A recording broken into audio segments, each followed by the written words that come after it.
I've received some rather disturbing news as it relates to persons who are trying to bind together against me because of my comments relating to Fred Mitchell and the homosexual community here in the country.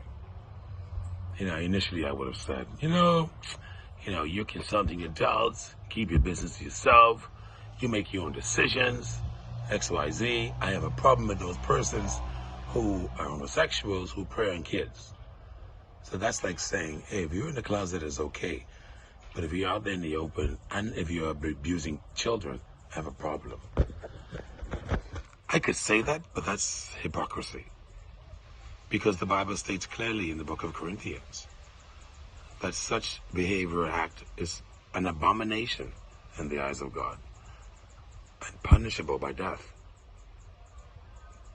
And he said that both heaven and earth shall pass away before his word becomes null and void. So his word said it's an abomination, punishable by death. As a loyal servant of my Father, of my Creator, whom I fear, I must honor his word. Therefore, whether you're in a closet or not, I got a problem with you. Okay? Because it raises the question, do you want to live in vain? Or do you want to die for a purpose? Men like Steve Biko, my idol, he died for a purpose because he spoke out in the height of the apartheid era in South Africa. Men like Abraham Lincoln,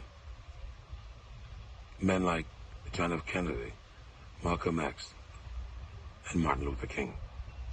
They all died for a purpose. Hence the reason why we still talk about them today. In some cases, 100+ years later. I refuse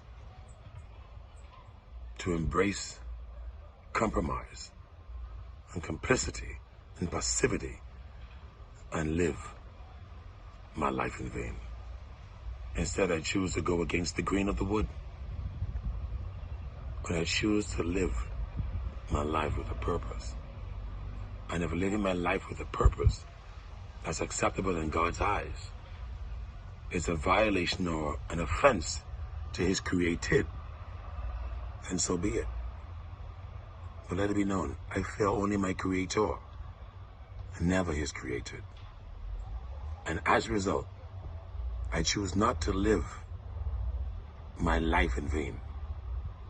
I choose to live my life or die for a purpose. The question is,